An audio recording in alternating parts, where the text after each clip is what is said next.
దండాలు ప్రభువా. ఏంద్రా చూస్తున్నా?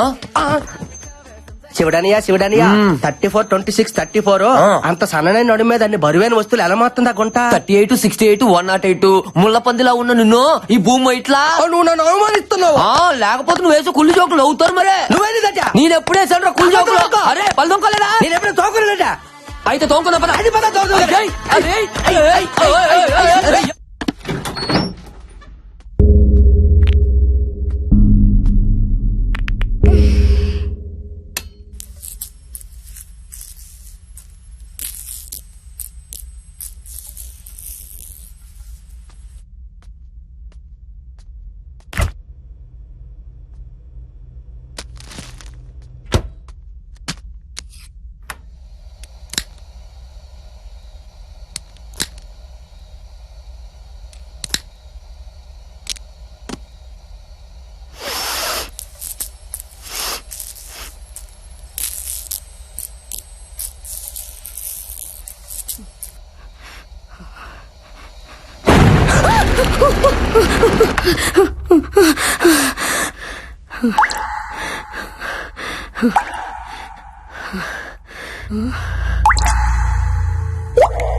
ఏంది? ఏమైంది? సింక్ ఏముంది? ఎందుకు భయపడుతున్నావు? నేను చూసాను. నో డౌట్ ఇక్కడ దయ్యం ఉంది. ఈ షోలో మనం పార్టిసిపేట్ చేయొద్దు.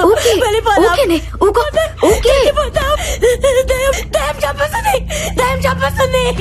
ఏ బుజ్జి, నువ్వు అనవసరంగా భయపడుతున్నావు. ఈ రోజులో అలాంటివేమీ ఉండవు. నందు ఆ సింక్ లో చేపట్టిగానే ఒక అమ్మాయి జుట్టు బయటికి వచ్చింది. సింక్ లో ఎందుకుంది? ఐ థింక్ దయ్యమే చంపేసి అందులో వేసేసి ఉంటుంది. అంతా నీ భ్రమ. దెయ్యం లేదని ప్రూవ్ చేస్తాను చూడండి. వద్దు నందు, వెళ్ళదు నందు, ప్లీజ్ నందు.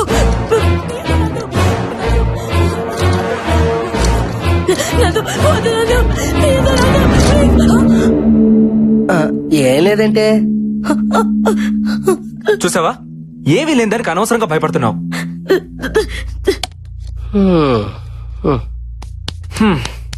ప్రూవ్ అయింది కదా, ఇంకా టెన్షన్ పడకు. ఈ మహాల్లో దెయ్యం లేదు, గీయం లేదు. ఉంది, దెయ్యం ఉంది.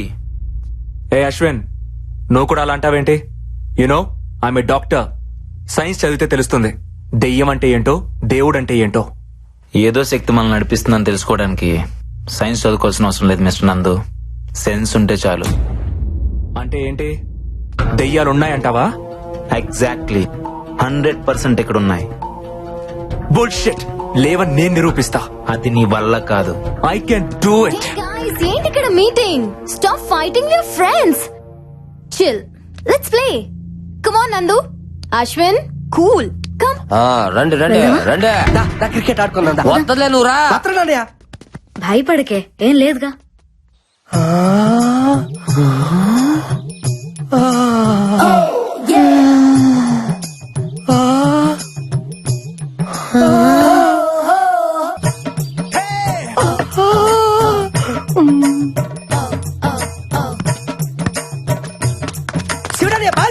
అదే చూస్తున్నా.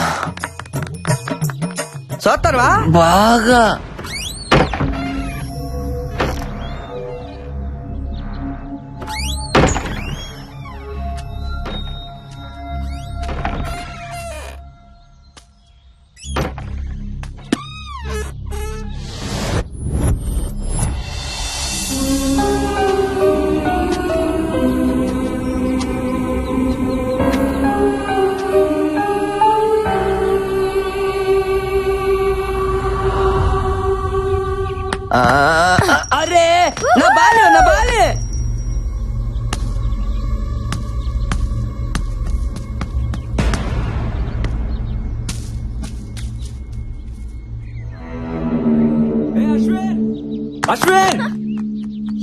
బాల్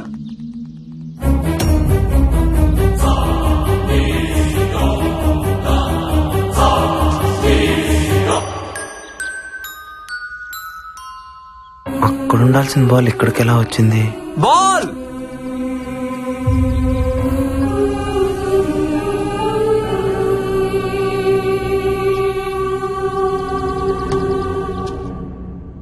ఆ బంతి ఎలా వచ్చింది డైరెక్టర్? ఆత్మలకు మాత్రం ఆడుకోవాలని ఉండదా? దెయ్యాలు క్రికెట్ కూడా ఆడతాయా? మొన్న వరల్డ్ కప్ మ్యాచ్ లో బెట్టింగులు కూడా వేసినాయి తెలుసా? ఇంకోసారి టాకింగ్ అన్నమాట దెయ్యాలతో డేటింగ్ చేపిస్తాను అయ్యా. అలా అన్నా బాగుంది. సినిమా చూపుతామా నీకు సినిమా చూపుతామా సిను సినుకి నీతో సిడి కుటితమామా మామ సినిమా చూపుతామా సిను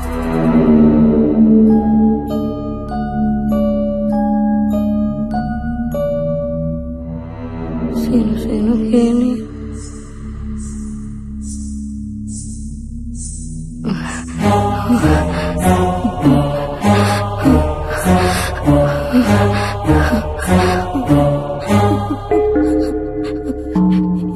ఎవరు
సినిమా చూపిస్తా బామా నీకు సినిమా చూపిస్తా బామా అందుకే ఈ ఆడపత్తుల రియాలిటీ షోకు రావద్దనేదే శివుడా. రే బొక్కల బాద్షా ఇక్కడి నుంచి వెళ్ళకపోతే నీ బొక్కలని ఇరగదీస్తావా? నువ్వు నా పంచు మీద అంచు కూడా పీకలేవే సీను సీనుకి నీతో సీటీ కొట్టిస్తా బామా.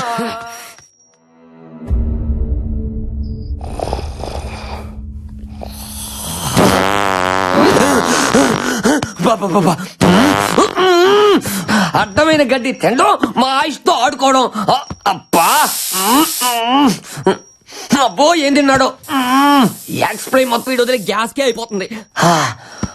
అమ్మా వీడి భయంతో బాత్రూమ్ కూడా వెళ్ళట్లేదేమో. మురుగు నేయాలు కోట్ల బోళ్ళని ఎలుకలు చచ్చిపోయి ఉంటాయి.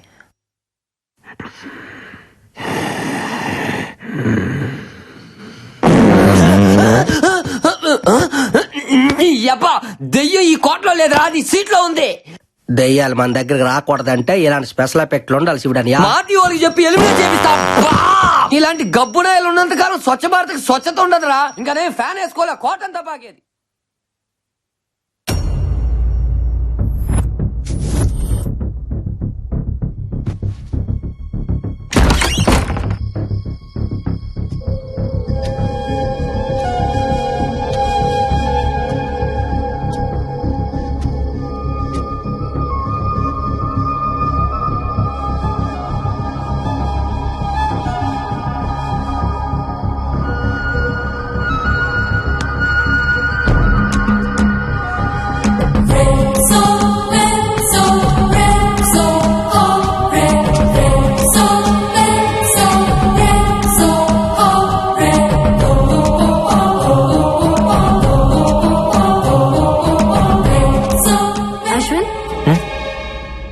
గే టైంలో ఇక్కడేం చేస్తున్నావు?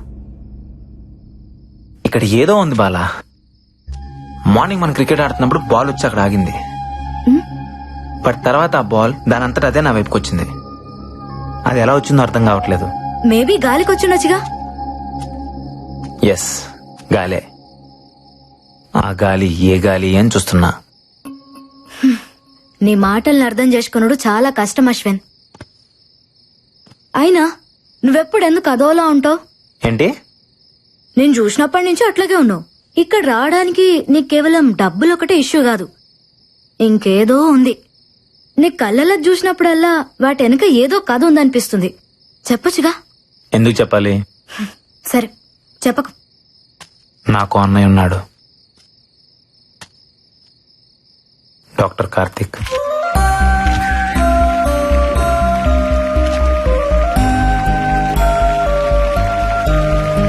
Congratulations doctor Karthik. I'm honoured sir. Thank you.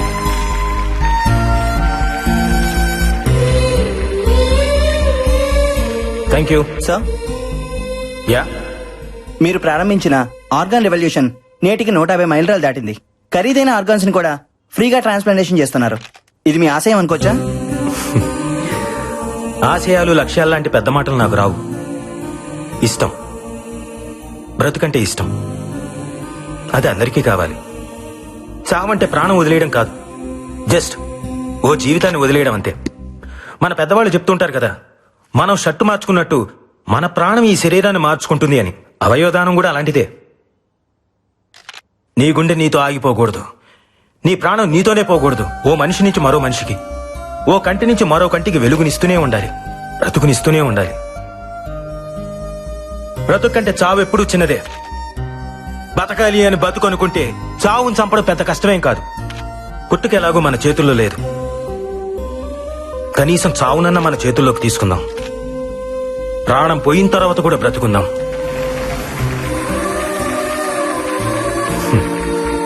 Doctor గారండి, అవయవదానం కొన్ని మతాల వాళ్ళు అంగీకరించారు కదండి, పైగా ఇది పాపం కదండి. ఈ మూఢనమ్మకాల వల్లే వరల్డ్ పాపులేషన్ లో మన దేశం సెకండ్ ప్లేస్ లో ఉంది, ఆర్గన్ డొనేషన్ లో మాత్రం లాస్ట్ ప్లేస్ లో ఉంది. మార్స్ కి మంగళ్యాన్ని పంపించి సైన్స్ లో ముందున్నాం, కానీ కామన్ సెన్స్ లో మాత్రం ఇంకా వెనకే ఉన్నాం. భగవద్గీత, బైబిల్, ఖురాన్ ఏ పవిత్ర గ్రంథమైనా చెప్పింది ఒకటే, ఒకడి కోసం కొట్టుకునేది గుండె కాదు, అది సమాజాన్ని కదిలించాలి. అట్లీస్ట్ మన చావు ఒక్క మనిషినైనా బ్రతికించాలి.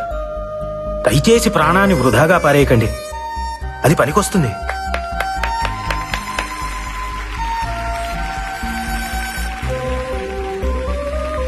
ఆర్గాన్ ట్రాన్స్ప్లాంటేషన్ గురించి సైన్స్ ఈరోజు చెప్తోంది, కానీ మన పురాణాలు ఇప్పుడే చెప్పాయి. ఒక పావురం ప్రాణం కాపాడడం కోసం శిబి చక్రవర్తి తన తొడను కోసి తూకం వేశాడు. దదీచి తన వెన్నుముకను వజ్రాయుధంగా మార్చాడు. ఏమండే, మీరన్నట్టు అది పాపమే అయితే వాళ్ళంతా పుణ్యాత్ములు ఎందుకు అయ్యారు? బ్రతికున్నప్పుడే వాళ్ళు ఆర్గాన్స్ డొనేట్ చేశారు, మనం చనిపోయిన తర్వాత అయినా చేయలేమా? చివరిగా ఒక మాట, మీ బాడీలో ఏ ఆర్గాన్ డొనేట్ చేశారో తెలుసుకోవచ్చా?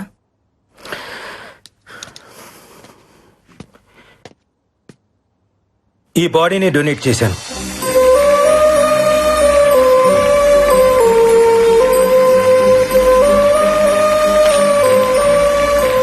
వీళ్ళిద్దరు ఎక్కడా?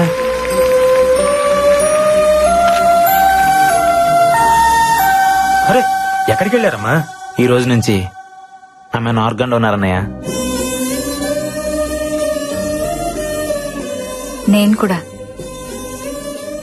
గుడ్ జాబ్ రా.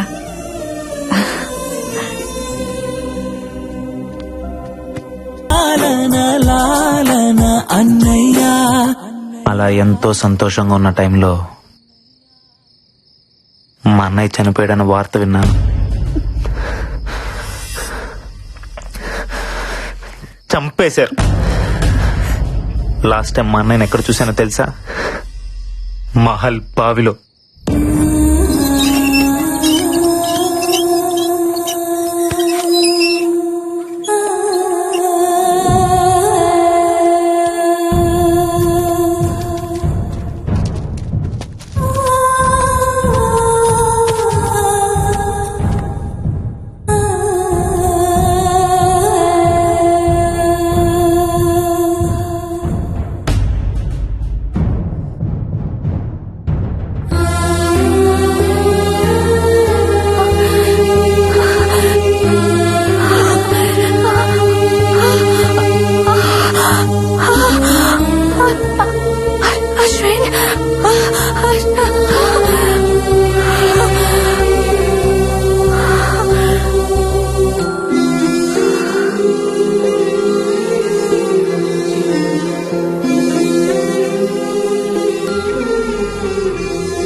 6 నెలల్లో అమ్మకి 3 సార్లు స్ట్రోక్ వచ్చింది.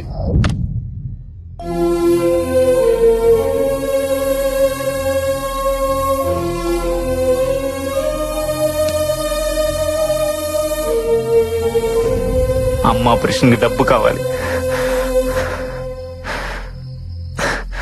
మా అన్నయ్యని చంపిన మృత్యు ఈ మహల్లోనే తిరుగుతుంది.